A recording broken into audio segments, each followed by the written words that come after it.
So, we got our third lecture on the Raja Yoga Sutra. So this is like a series on peace of mind.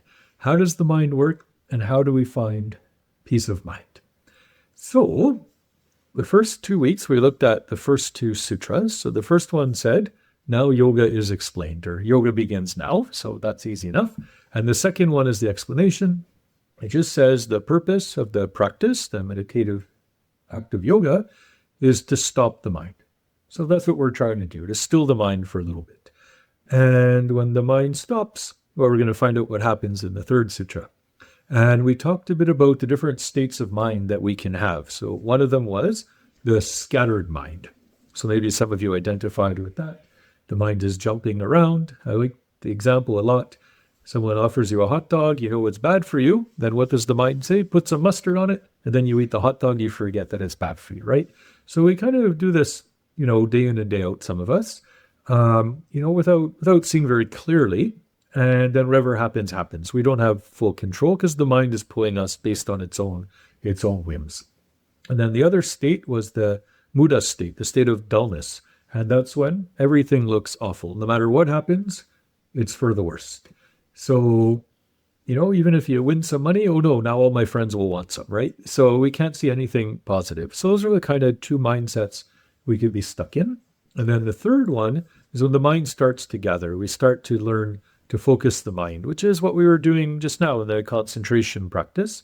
And if we're lucky, we get to the fourth state called ekagrata, which is one-pointed focus. The mind is focused just on one thing. You have that mantra, let's say, or the breath, and you don't pay attention to anything else because you're so concentrated. You're so focused.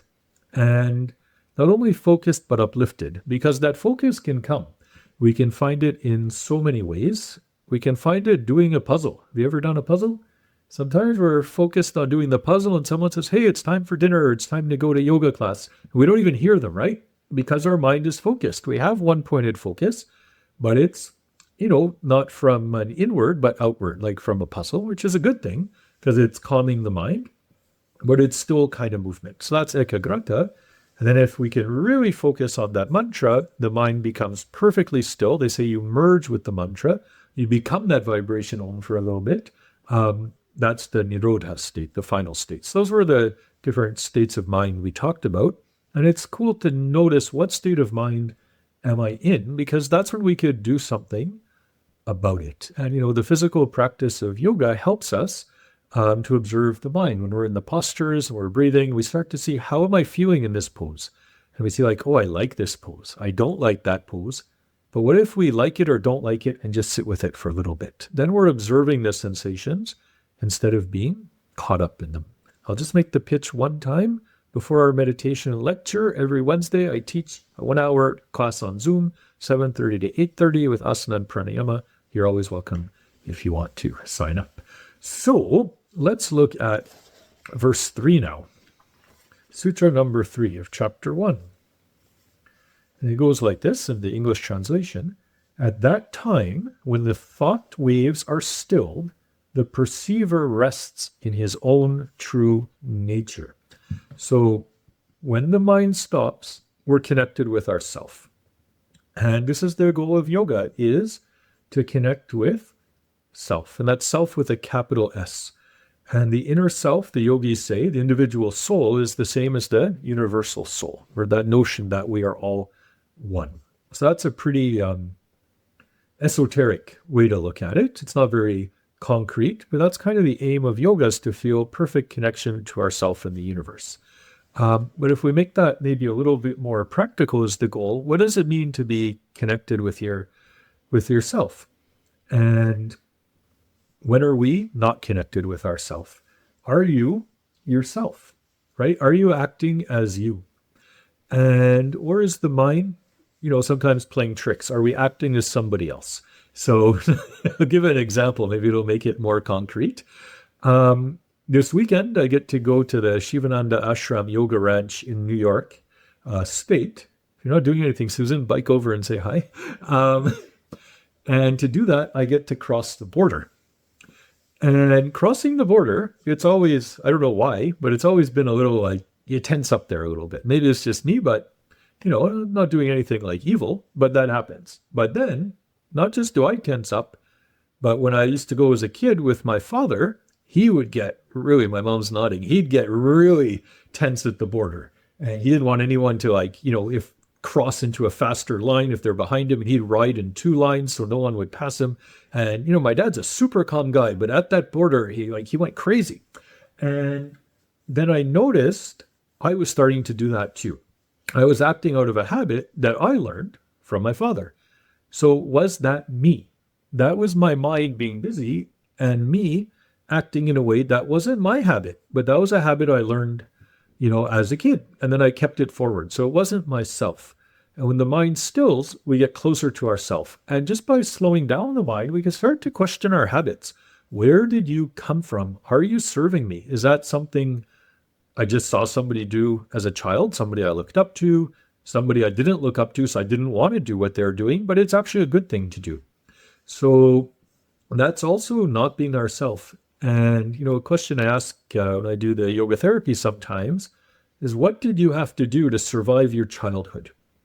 And it's a cool question to ask ourselves, because it shows, are my habits mine, or did I need that when I was young to protect me? So I acted a certain way. But then maybe we carry it forward when it's not helpful anymore. So that's one example of just being disconnected from self, is just acting based on our habits or patterns that we're just used to doing, but they might not be serving us anymore. So then what is the self?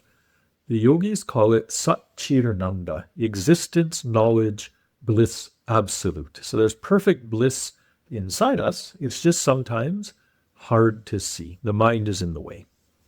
So do we ever feel that bliss? And the answer is yes, we do. So we just had the yoga class. Did you feel good at the end? Yeah. First time? It worked? Yeah. So why did we feel good?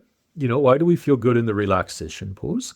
The mind is rested. The mind stopped, right? We took tension out of the body. The body's not pulling on the mind. And then we've been breathing a lot, so the mind is slower. And we have a little connection with that inner bliss if we're very lucky in the relaxation pose. That's one way. Another way is by focusing the mind. So we have some mountain bikers here. Do you feel good when you mountain bike? Yeah. Yes. Oh, yeah. How come? The mind is focused. Because if you're not paying attention, what happens? You crash. So the mountain biking pulls the mind into that ekagrata state, that one-pointed focus. And when the mind is in focus, it's not thinking of all the other things. It's closer to itself. Same thing doing a puzzle, watching a good movie. Tonight, I'm impressed so many people are here when the Canadians are playing Game 5 right now. But hockey, that focuses the mind, right? We're watching the game or playing the game. We can't think of anything else. So we feel good. And that's a good thing. But those are all from external. So then we need the hockey game or we need the puzzle in order to connect with self. But it's really not self. It's just getting us closer. So when we try to do it on our own, through the meditation, through slowing down, then we find what it's like to be connected. And then we can enjoy the mountain biking or the hockey game. But when we don't have it, we can still also learn to still the mind or connect. So we'll just see what Swami Vishnu has to say on this one. That state of pure consciousness is achieved when the mind is no longer modified by the activities of thought waves. When the waves of a lake are stilled, one could see the bottom clearly. Likewise, when the vrittis or waves of the mind subside, one's essential nature becomes evident. When the mind's agitation stops, the world no longer exists for the meditator, for he is in union with the self.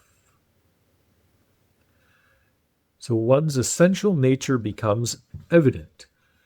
And, if we take that back to the practical example I gave, at the border with my dad, so that wasn't my nature, that was his nature. And my own nature is to be pretty relaxed. And now I take that as a yoga practice whenever I cross the border. Can I stay relaxed? The heart rate definitely goes up a little bit. But it's a very beautiful practice to try to stay calm and to notice what is mine and what isn't. And that's a practice maybe we can look at this week. How do I react in situations? Are those my reactions? Are they learned reactions? Are they helpful? Because sometimes they are, but sometimes they are not. And, the more we can be closer to our own natural way of being in things, that's connection to self. Life gets a little smoother. Life gets a little bit easier. So that's going to be the homework this week, is pay attention to the habits and thoughts and patterns that tend to come up. We tend to usually react the same way to many situations that happen. For some people, we go right to anger. Some people to sadness. Some people to fleeing. Some people to curiosity. And, if we start to notice the habits, we can question them. Is that helpful? Are there other ways that might be helpful to react in situations? And once we start asking the questions, the answers come over just a few years, right? It's nothing that happens quick, right? This working with the mind, our habits have been ingrained for decades and decades. So first is just to notice them. And once we notice, we can actually start to make some shifts. And as we do that, we get closer, we could say either to the self or just to the very best version of us that we can be. And that's attainable through our practice. So wonderful to see everybody this evening. Why don't we chant the mantra Om 3 times? Inhale. Om.